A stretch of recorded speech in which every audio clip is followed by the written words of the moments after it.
Coming up today, the U.S. Senate Foreign Relations Committee unanimously passes a bill that will impose even tougher sanctions on North Korea for its recent nuclear test.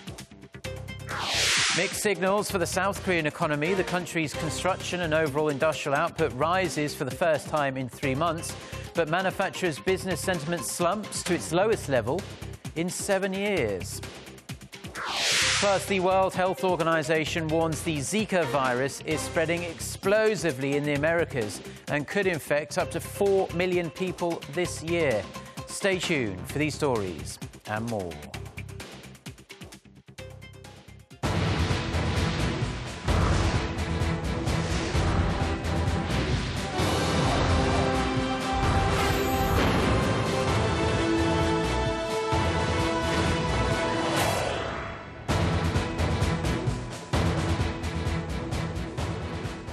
Hello, it's noon on Friday, the 29th of January. You're tuned in to our midday newscast here on Arirang TV. Thank you for joining us.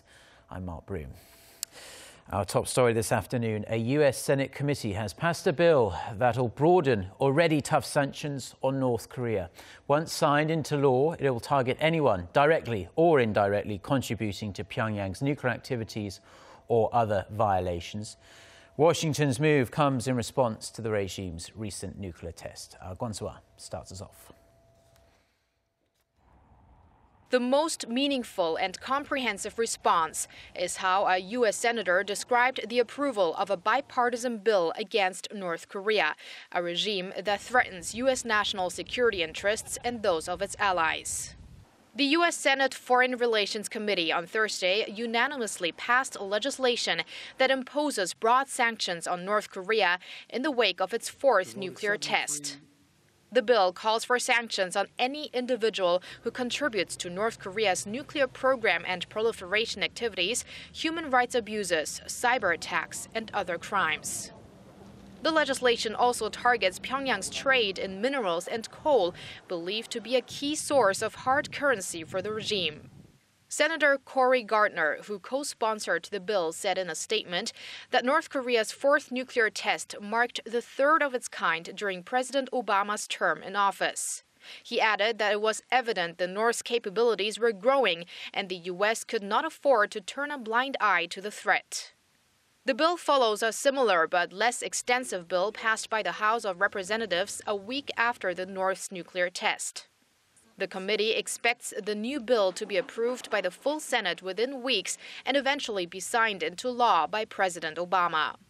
The new bill is likely to raise concerns in China, as it could severely hit Chinese banks and companies who do business with North Korea.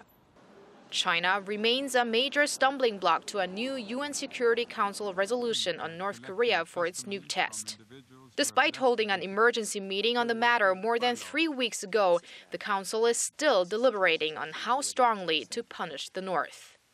Guansua, Arirang News.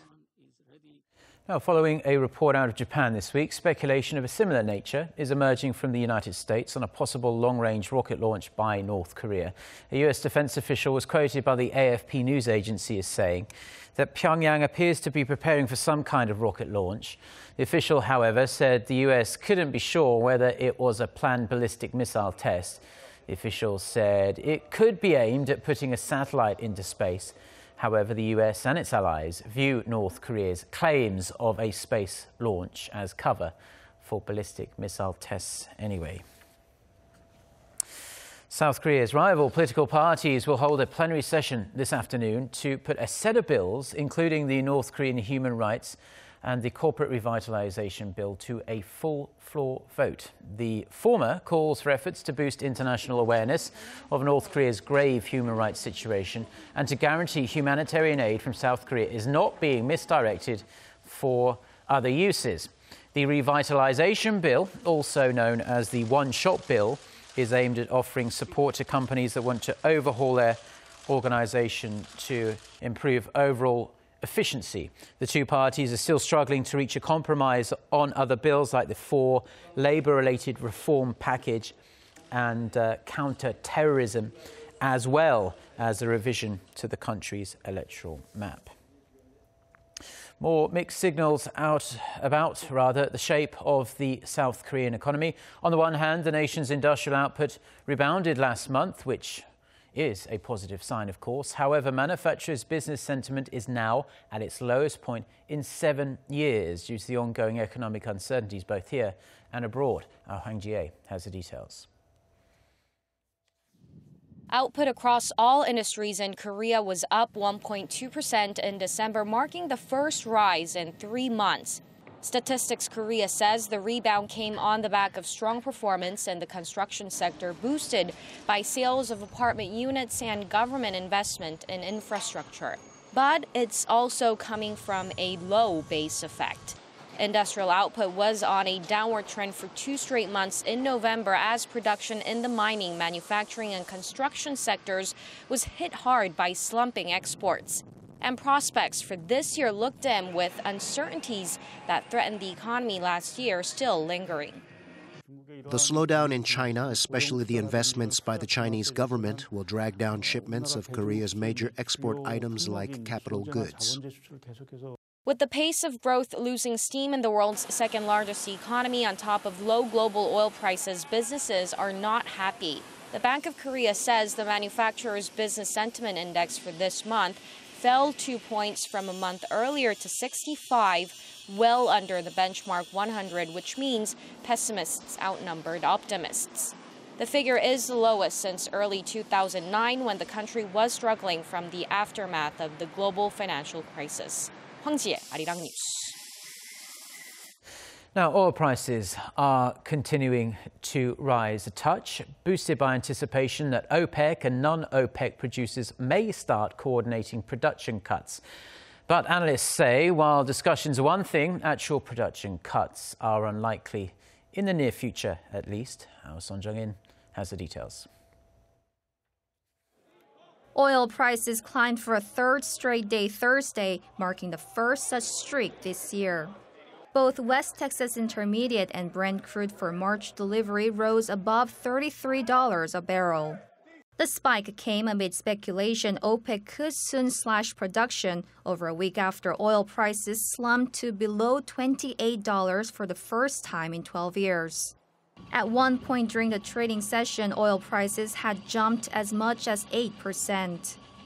They were spurred by comments from Russia's energy minister, who said Saudi Arabia had proposed that oil-producing countries cut production by up to 5%. Russia, the top non-OPEC producer, has been struggling to cope with falling oil prices as it battles for market share with Saudi Arabia, the world's largest oil producer. The most important trigger for this year is a possible drop in non-OPEC production. Such producers have very high costs, and current levels are too low for maintaining the current level of production. But market watchers are skeptical an actual deal will be struck, as cuts by OPEC members could cause them to lose market share to non-OPEC competitors, and also with Iran, which has boosted oil exports after the lifting of sanctions. We expect that volatility will be high for long term, maybe for this year and probably for next also. But overall, we expect a rebound in oil price. It has also emerged that OPEC nations are trying to organize a meeting with non-member oil exporting countries next month to discuss production cuts. However, some analysts say it could be an attempt to shift market sentiment to boost prices. Son Jung-in, Arirang News. The World Health Organization has warned that large parts of tropical and subtropical world are at risk of the Zika virus. The WHO's Director General Margaret Chan says 3 to 4 million people could be infected in the Americas this year alone. She called the virus a threat of epic proportions. The virus has been spreading at an explosive speed in South America and has been linked with a surge in severe birth defects.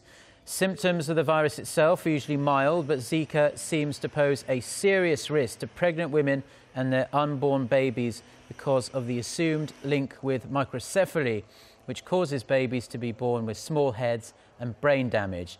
The WHO says it is setting up an emergency committee to tackle the Zika virus. It will meet for the first time on Monday. Now, for more on the Zika virus and its potential implications, we are joined on the line by Dr. Derek Gatherer, lecturer in the Division of Biomedical and Life Sciences at Lancaster University in the United Kingdom. Doctor, thank you for joining us. My pleasure. So the pictures we've been seeing out of Brazil in recent weeks of the babies born with small heads and brain damage have been so sad and distressing to see and have worried, naturally, a lot of people. Can you tell us, in layman's terms, how the Zika virus actually affects mothers and their unborn children? First of all, we don't really know for sure that there is a connection between Zika virus and the outbreak of microcephaly in Brazil. However, the fact that they've occurred in the same place at the same time would suggest strongly that there is a link. Assuming there is one, we again don't really know how the virus is causing this syndrome. What probably happens is that the virus crosses the placenta into the fetus and then goes to the cells that are going to develop into the brain, enters those cells and stops those cells from developing properly. So still a lot of mystery surrounding this virus, and research is ongoing, of course. It's thought around 1.5 million people have been infected by it in Brazil and other parts of South America, and we've begun now to hear about more and more cases popping up in the US and even Europe. But should we be worried about this outbreak arriving in East Asia anytime soon? Just as other parts of the world have had cases have arrived from Latin America by tourist travellers bringing it back, and the USA's had a couple of dozen of these now, probably in countries like Korea and China and Japan, there will be cases turning up of tourists that have contracted Zika virus. But we also must remember that Zika's been in Southeast Asia, in Malaysia and in Thailand and the Philippines since the 1960s. And so consequently there's a possibility that it is elsewhere in Asia already. It only seems to be in Brazil and the Americas that it's causing these spectacular outbreaks. So if I was a Korean epidemiologist, I'd be very interested in going back into the donated blood samples over the years and testing to see whether Zika virus antibody is present in those blood samples. It might well be that it's passed under the radar in North Asia in the same way as it has in Southeast Asia. And finally, the WHO has come out with a grim assessment of the situation within the last few hours, basically saying that the virus is spreading at such an explosive pace, especially since mosquitoes spreading this virus can be found basically everywhere, almost everywhere anyway, in the Americas. Do you see this outbreak coming under control anytime soon? It's difficult to control something like this because we don't have a vaccine and we don't have any drug treatment that would work, and we're really relying on preventative measures like people using insect repellent and fumigating very aggressively, as we've seen in Brazil, and just simple things like people covering up areas that might be bitten by these mosquitoes. They're daytime biters, so it's very difficult to avoid getting bitten at all. So wherever there are mosquitoes of the genus Aedes, the type that are capable of spreading it, then there is the likelihood that the disease will spread. On the other hand, the United States hasn't suffered so much from other similar viruses like chikungunya and dengue, which also entered the Americas in the last 15 years, are also spread by the same mosquitoes, and yet they haven't really advanced much beyond the Mexican border. It may well be that lifestyle factors and just a wealthier nation is better placed to resist the virus because there's less standing water in the streets and people are not using communal wells and so on as they might be in poorer countries. Well, we'll be keeping a close eye on this situation as it develops. Dr. Derek Gatherer, thank you ever so much for joining us today. My pleasure.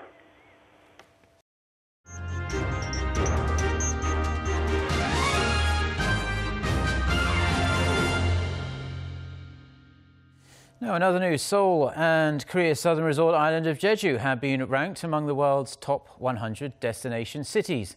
On Thursday, market researcher Euromonitor International unveiled its list of the world's leading cities in terms of international tourist arrivals in 2014. Seoul ranked 13th with nearly 9.4 million foreign visitors. That's up nearly 9% from the previous year. Jeju ranked 94th with almost 2 million visitors. CNN introduced the top 25 cities and said the rise in the number of tourists in Seoul may have been helped by Psy's Gangnam-style music video, the most watched video on YouTube. First on the list was Hong Kong, with nearly 28 million international tourists in 2014, followed by London and Singapore. Now, eggs have gotten a bad rap in recent years for being high in cholesterol, but a local study has shown that eating a moderate amount of egg could actually lessen the risk of heart disease, diabetes and stroke. Park Ji-won reports. An average-sized egg contains about 180 milligrams of cholesterol, which is more than 60% of the recommended daily intake. High cholesterol is known to cause inflammation and increase the risk of diabetes, heart disease, and stroke. However, a recent study in Korea shows that eggs do not contribute to the development of such diseases. In fact, eggs reduce a person's risk for metabolic syndrome, a collection of risk factors for heart disease, diabetes, and stroke. This is according to a study conducted by Hanyang University Medical Center on over 1,600 residents in the same town over the course of 3 years. The study shows that people who do not consume eggs face almost double the risk of metabolic syndrome compared to those who eat more than 3 eggs per week.